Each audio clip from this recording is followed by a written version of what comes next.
Rodobe ny mpanohitra Toliara mitaky ny fametraha-piarahana gouvernemanta.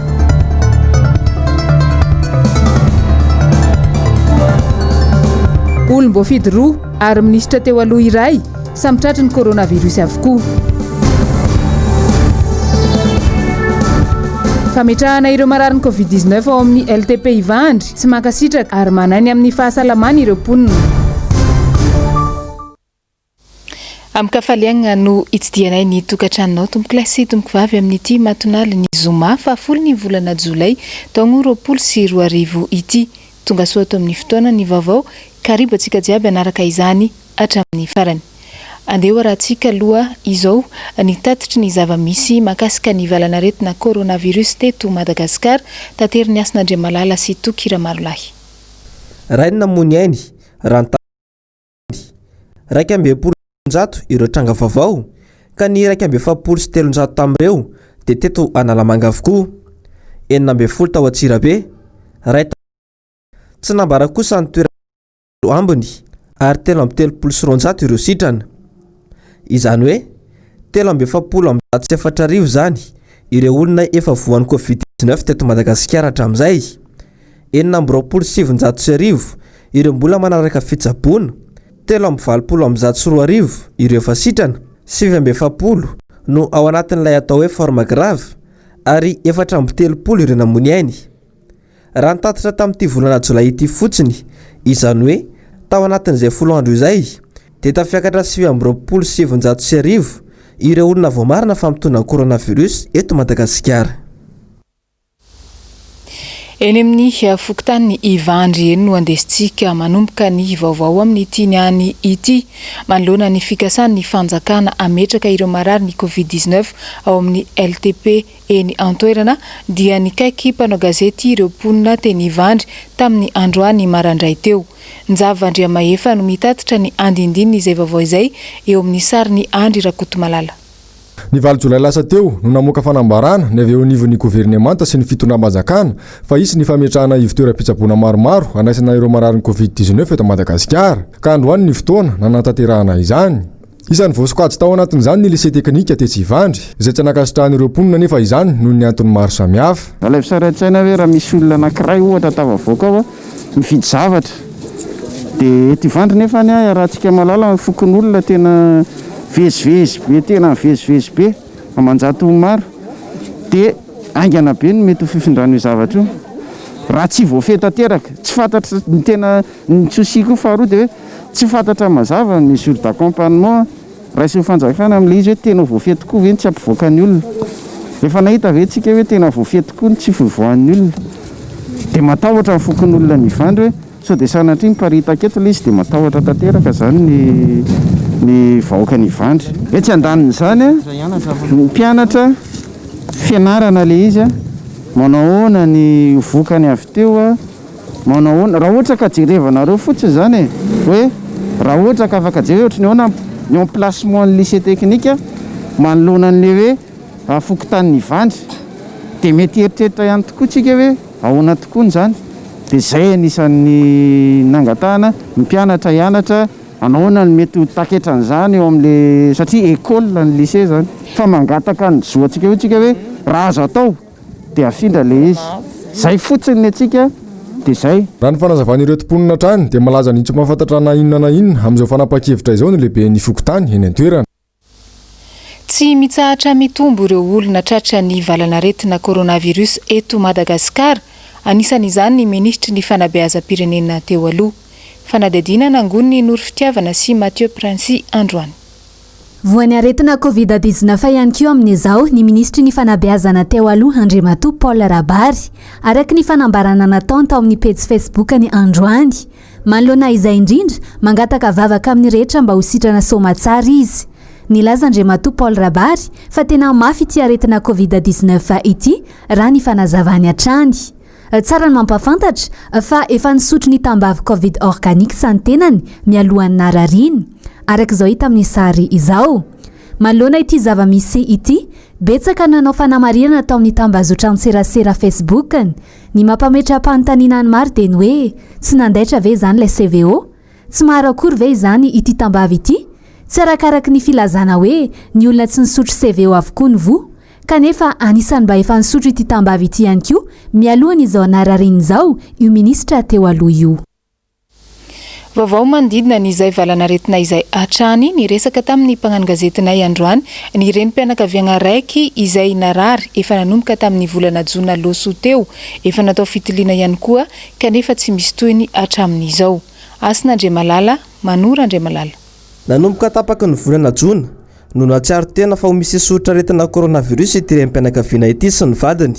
Tapa-kevitra fa anao fitiliana tao be vela-tanana ny 20 jona lasa teo. Sangy androany 10 Jolay tsy mbola nivarina ny fitiliana natao azy ireo. Tany be felatanana tompoko izay nanao an'le test dia tonga tao zahay dia efa ela tamin'ny valo tany angamba izay tonga aloha fa tamin'ny 2 zay no voavoaray dia natao le test dia zavatra niteneniny zareo taminay fotsiny hoe alao na any an-trano nareo no tsaboana ozy izy. Tsisy dokotera tompoko nanaraka anay tany tsisy ninona fa dia nianto teny zay ato daholo ny vidina fanafody rehetrarehetra netiko ato daholo reto le izy nianto teny zay fa tsisy nanampy araky ny teny ny dokotera na ny tompona andraikitra isatsikadiny amin'ny tele hoe etoana ny fanafody na hoe etoana karakaraina tsara marary tsisy nanampy zay fa nianto teny zay tompoko nefa zay maheno amin'ny tele maheno amin'ny radio hoe apina zay marary zany dia sy degaga zay amin'le izy tompoko. Tsy afaka miasa araka izany izy mivady satria nanapa-kevitra ny mpampiasa azy ireo fa tsy afaka mandray fiasana raha tsy mivoaka ny valin'ny fitiliana. Aza mba atao ohatran'io raha nitadinareo anafongarana ny resaka coronavirus io aretina eto amintsika io hoe mba tiana tsy hiparitaka aza atao ela be ohatran'io le test fa io no mamparitaka an'le coronavirus satria tsinona ny tenanay tsy fantatra hoe vo sa tsy vo dia raha sanatria zany hoe vo zay efa manaparitaka amin'olona rehetrarehetra satria tsy fantatra hoe tsy fantatra tsinona hoe vo zay dia efa mandeha zay dia efa manaparitaka rehetrarehetra zany mahatonga an'le coronavirus miparitaka fa tsy dia tena hoe le olona tsy manao cache-bouche loatra na le hoe olona maninona moa zany hoe tsy le olona mananina loatra zany fa le resaka io test io zany tokony mba valiana aingaikaingany na ny tena marina tokony mba hoe 24 heures le izy mba hanafongarana an'io fa tsy alefa efa ho 4 andro aty efa ho 20 andro aty arina mbola tsy mivaly ihany le izy. Ho sarotra tanteraka araka izany ny famehezana ity valanaretina ity raha tsy manova ny fomba fiasany ny mpitondra fanjakana miaraka amin'ireo mpiara-miasa aminy. Araka ny vaovao izay voaray izao moa dia misy ihany koa solombavambahoaka roa izay fantatra fa avoamarina ho nitondrana izany tsy mikaretina coronavirus izany. Fa tranga raiky anisany nanaitra ny maro teny andalana teny ity tanterana aminao manaraka ity taratry ny fantrana iaina ny vahoaka amin'ny andavanandro. Rahantsika ny andindiny izay eo amin'ny sary ny Manora Andriamalala. Androany zoma tokony ho tamin'ny 12 ratoandro teto Antananarivo renivohitra ity tranga ity. Vatan-dehilahy vitsivitsy manosika sarety manao dia maika hitataratra amin'ny endriny alahelo mamontony fony. Faty ity entina amin'ny sarety ity. Narary avy tany amin'ny hopitaly ka nentina hamonjy ny tranony eny Ankazomanga hoy ireto fianakaviana raha nanontanianay. Tsy misy fiara mitondra fa sarety no nitondrana ity vatana mangatsiaka n'olombelona ny teto toerana maro tao anatin'ny boriboritany voalohany. Nandalo teny isotry sy ny manodidina 67 hektara mandra-pahatongavany any amin'ny toerana hitondrana azy. Zara raha misarona lamba ary avany akaiky no miampofo azy. Miariary amin'izao zava-misy izao ny fahantrana lalina mandetika ny malagasy maro eto amin'ny fireneny. Ka hatramin'ny fahafatesana azy tsy miala amindra malagasy ny fahantrana izay efa nanenjika azy fony fahavelony. Lafo loatra ny sarandalana raha hanofa fiarakaretsaka hitondrana ity vatana mangatsiaka ity satria ireo ihany moa no mahazo alalana hiasa amin'izao fihibohana izao. Fanontaniana maro no mibosesika ao an-doha raha mahita izao tranga izao. Inona no nahafaty ilay olona? Ary raha sanatria tokoa ka vokatry ity valanaretina mianaka be ity? Raha mahita amin'izao sary izao anefa fa mbola olona maro no mifanaretsaka eny an-dalambe rehetra eny izay lalovany. Nisy ny fanadihadiana izay notanterahany mpanao gazetinay androany teny amin'ny BMH Isotry mikasika ny resaka fandevenana indrindra eny amin'ny simetiera Anjanahary. Noro Fitiavana sy Mathieu Princy. Mahatsiaro sahirana ireo tompo manjo amin'ny fikarakarana ny taratasy rehetra ilaina amin'ny fandevenana, indrindra ireo voatery tsy maintsy mandevina eny amin'ny simetiara Anjanahary, vokatry ny fidangany vola aloha. Saika tsy mankasitraka ny fanatanterana ny fandevenana ireo razana tsy tafavoaka ny faritra Analamanga eny Anjanahary ny ankabeazan'ireo tompo manjo. Zay zany raha mivola aloha dia tena sahirana. Dia ty tsy mana zay tsy miasa fa petraka fotsiny ao tanàna. Tsy mety aloha raha takanetretra io tokony hevina ny fahasandrazana ilay olona fa tsy tokony hijanonao eny. Ary izy tonga dia vora tonga dia aloha direct tonga dia ny amin'ny tanàna. Le amin'izany azy amin'ny manaraka. Iny tena problème be. Le resaka taxi be zao aloha le fivezivezena ny problème amizao. Roa zao zay miaraka dia lasa zarery mandeha satria na mandeha motora tsy mety. Fara-panozy dia certificat de décès amin'adiny alevina dia tamin'ny alina maty. Tokony any Ambohimanjoso izy zao ny alevina fa le hoe tsy afaka mivoaka eto dia lasa alevina eny Fenoarivo izy. Bebe anay zao maty tamin'ny Larby nefa tokony entina any Fandriana nefa tsy maintsy eny Anjanahary no eto. Tena manahirana be mihitsy ilay izy satria tokony any an-tanindrazana ny alefa nefa lasa any Anjanahary dia mbola olaolana be amin'ny fianakaviana mihitsy dia zareo miteny afaka 3 taona zay vao afaka laina le razana. Efa tokony izy tokony mba afaka herintaona na ohatr'izany dia entina any an-tanindrazana le izy. Problème koa mbola misy le vola loko eny Anjanahary zany tokony misy miteny hoe 2,5 dia misy miteny nefa hoe 300,000 zao nalohako tato amin'ny BMS. Nasahirana satria tokony tsy andoavam-bola zany le izy raha tena marina satria efa tsy mody any an-tanindrazana nefa mbola andoavam-bola koa le eny Anjanahary. Olona fito isan'ny tonga nanao taratasy fangatahana anao fandevenana eny amin'ny simetiara Anjanahary teny amin'ny BMS nanomboka ny alatsinainy hatramin'ny androany. Araka ny fantatra, misy toerana 4 lehibe voatokana ny amin'ny fandevenana eny an-toerana.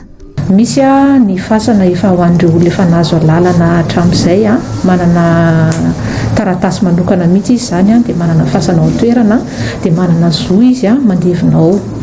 Dia eo ny toerana natokana handevenana an'ireo izay tsy manana havana. Reny olona reny ilay atao amin'ny toerana manokana atao hoe fosse commune. Dia misy indray ireo olona matin'ny arety mifindra dia ireo olona matin'ny arety mifindra dia alevina eny amin'ny fasana Anjanahary ihany koa. Dia arakaraka ny fenitra ara-pahasalamana apetraky ny ministera fahasalamana ny fanatanteranan'izy ireo. Zany fa izay matin'ny Covid kosa dia afaka alevina ampasan-drazana. Fa misy kosa ny fepetra manokana fikarakarana an'ireo razana ireo. Dia faefatra farany amin'ilay amehana ao anatin'ny amehana ara-pahasalamana dia amin'ny tsika amin'izao fotoana izao moa anatin'ny fiboana tanteraka ny faritra Analamanga dia misy zany ireo olona hoe tena tsy manana fasana handevenana izy fa ivelan'ny faritra Analamanga ny fasam-pianakaviana dia reny zany no afaka alevina eny amin'ny simetiara.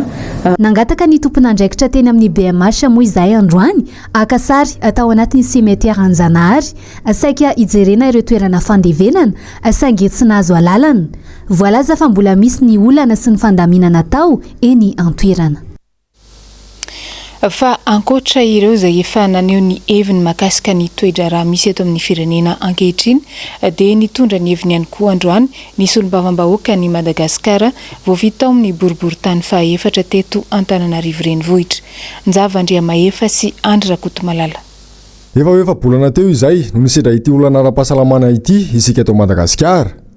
Sehatra maro no olona sibara tao anatin'izany na eo amin'ny lafiny ara-ekonomika izany na eo amin'ny lafiny ara-sosialy. Niverina amin'ny fiboana tanteraka indray isika ity. Ny hita sy tsapa nefa dia toa tsy manaraka izany fipetra izany ny akamaroan'ny vahoaka. Moveny vahoaka no mafiloha sa ny paikady apetraka ny fanjakana no tsy mazava amin'ny vahoaka.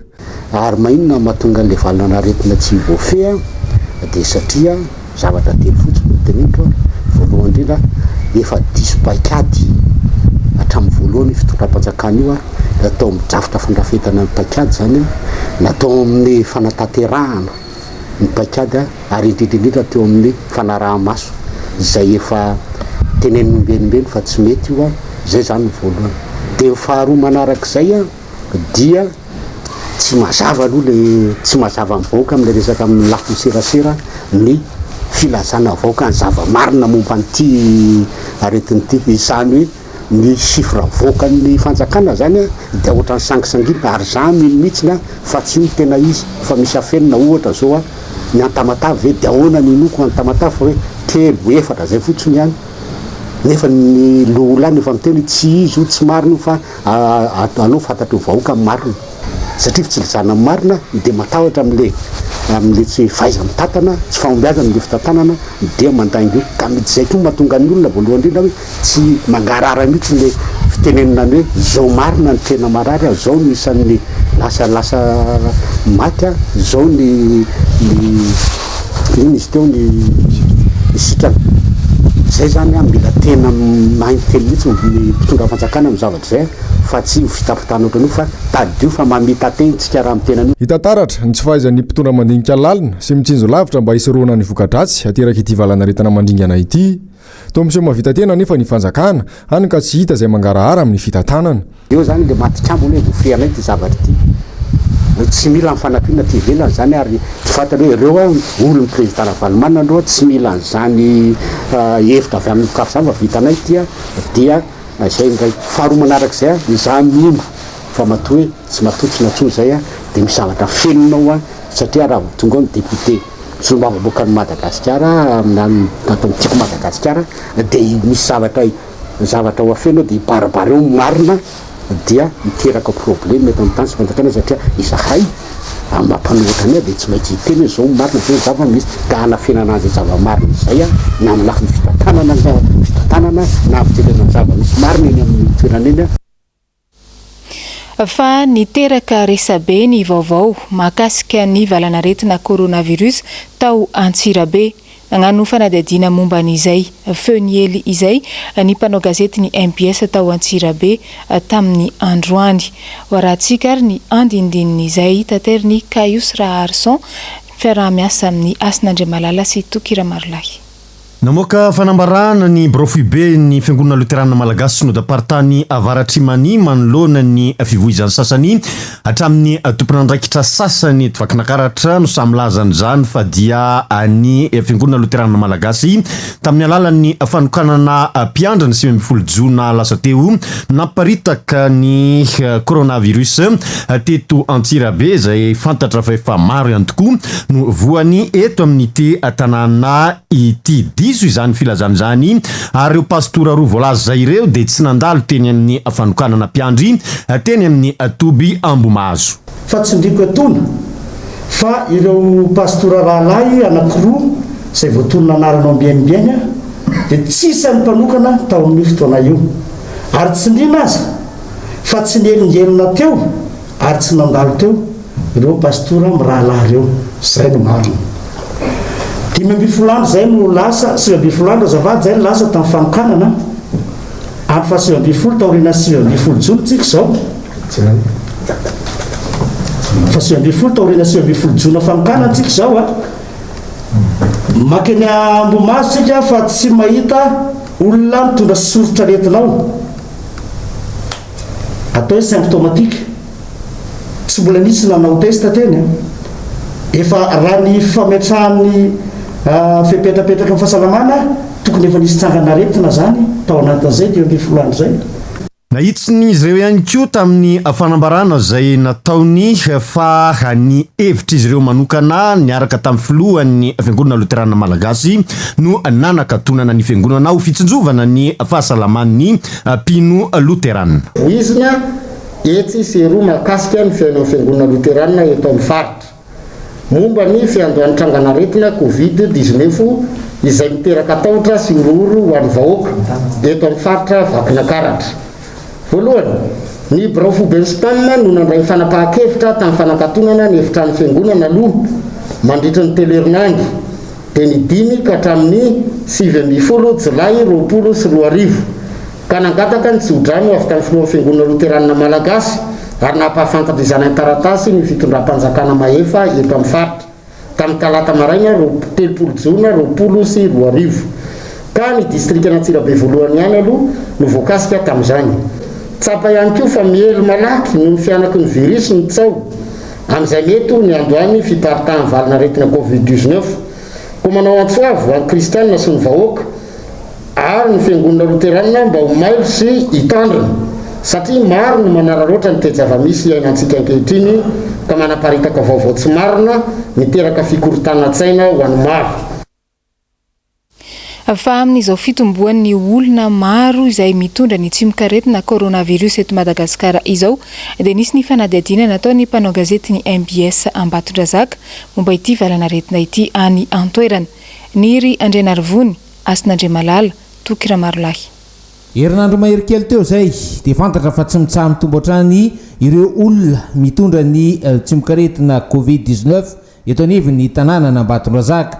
Ny mahavarina nefa dia tsy ahitanteny makasika izay tranga misy ety Ambatondrazaka zay ny eo anivon'ny CCO Foibe. Fantatra mantsy fa manodidina amin'ny 17 amin'izao fotoana izao ireo olona mitondra ny COVID-19 eto Ambatondrazaka.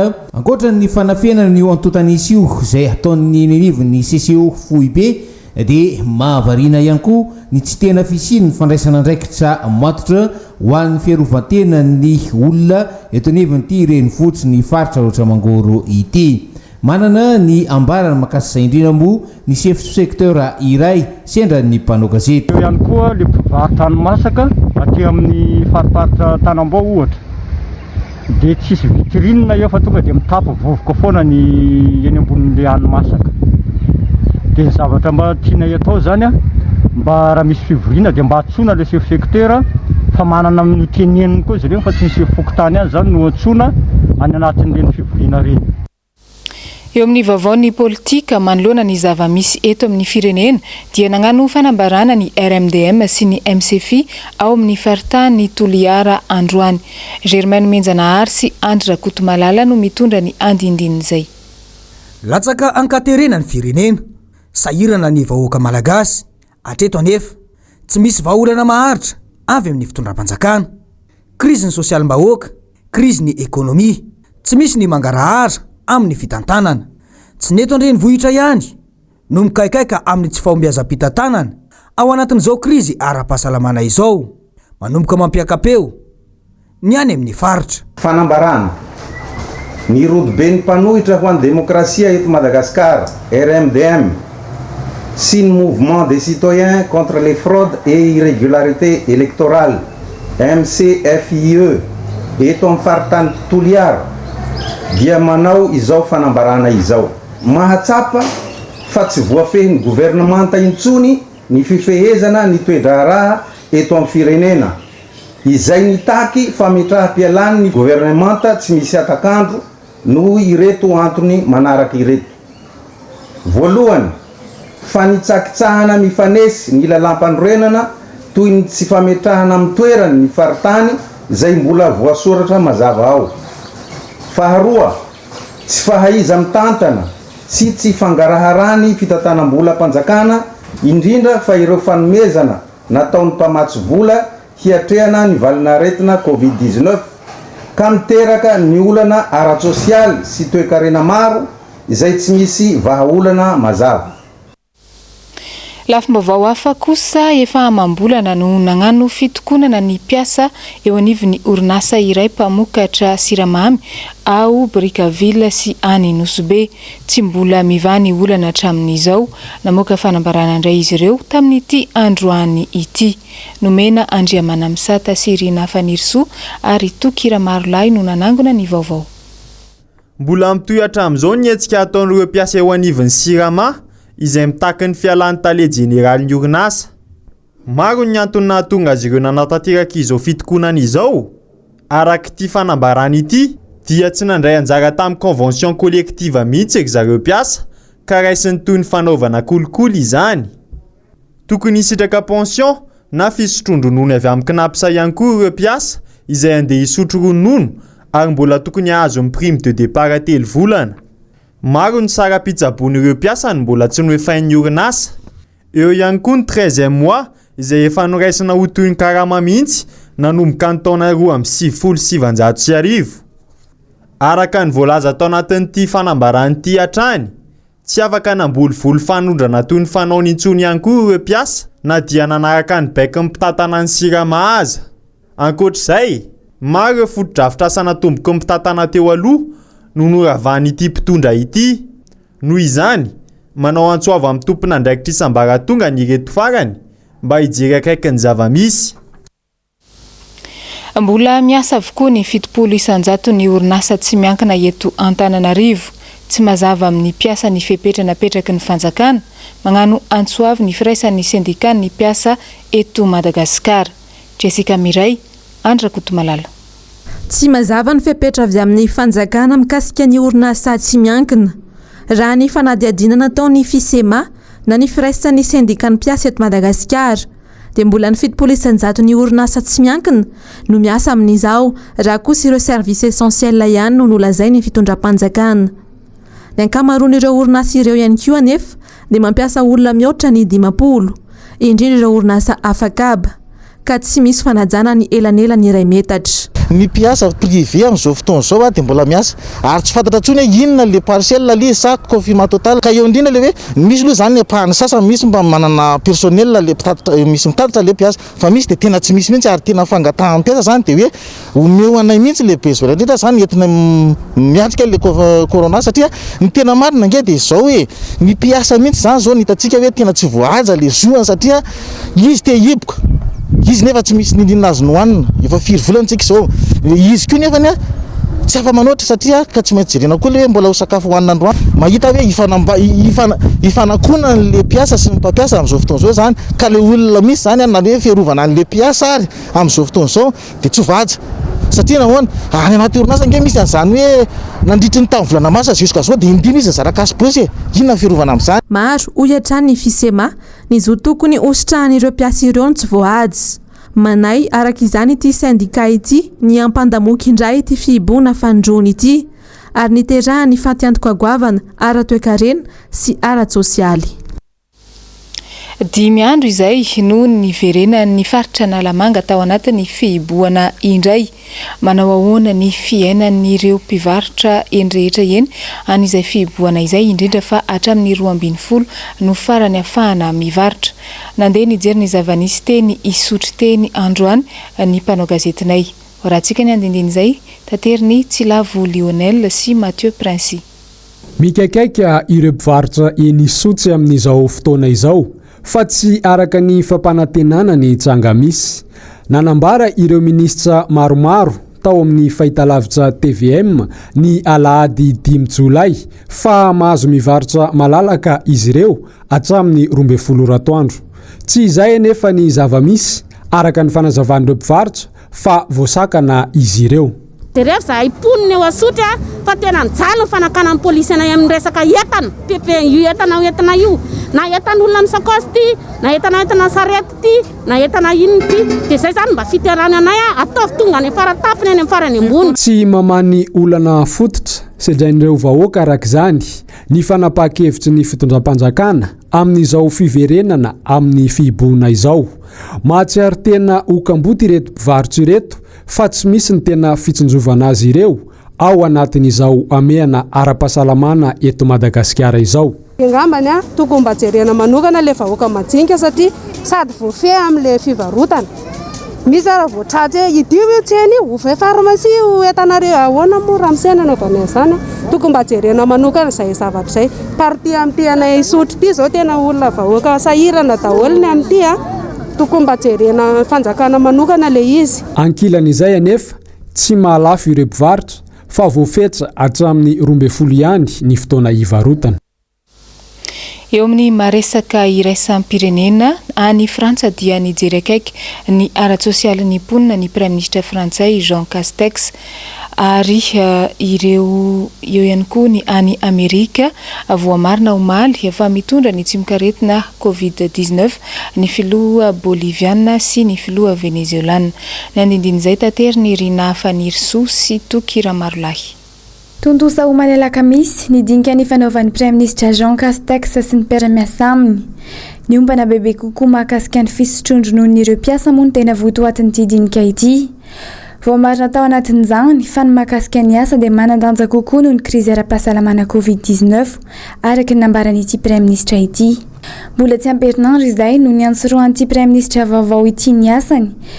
efa manady sady ny rafitra ara-sosialy ny mponina ny antoerana nefa ny tenany omaly maraina nisy ny diabe nataon'ny sindika sy ny mpampiasa teo anatrihan'ny ministry ny asa vaovao Elisabeth Borge ny tany Matino izay mbola mitohy any ozy matolakandro izany araky ny fantatra mantsy nandray ny hevitry ny prime ministre vaovao izy ireo fa ny Amerika kosindray omaly alakamisy 7 Jolay 2024 nanambara ny filoha boliviana sy ny filoha venezuelienne fa mitondra ny tsimok'aretina coronavirus andro visy taorinina voazan'ny filoha breziliana araky ny fantatra any États-Unis sy Mexique indray zao ny tena nahitana tranga vaovao marobe isanandro amin'ity valana aretina ity voan'ny covid-19 ao kanefa salama tsara vonina ny asa tsara ihany koa iara-iasika de androso hoy boliviana Janine Anez tsara ny manamarika fa izy ity dia kandida amin'ny fifidianana filoham-pirenena amin'ny 9 septambra ho avy izao. Ankoatra izay, mpikambana telo amin'ny gouvernemanta no nilaza tao anatin'ny andro vitsivitsy lasa izay fa tratra ity aretina ity ihany koa miaraka amin'ny mponina 12 tapitrisa.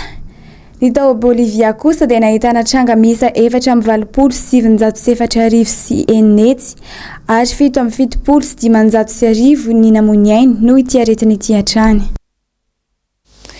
Inany koa no nandesitsika namarina ny vaovao tamin'ny tiniany ity mankasitraka anao nanaraka izany hatramin'ny farany mametraka ny veloma samy tsara ao amintsika jiaby ny tenako samandry mafao aby atsika tompo klasy etony vavy.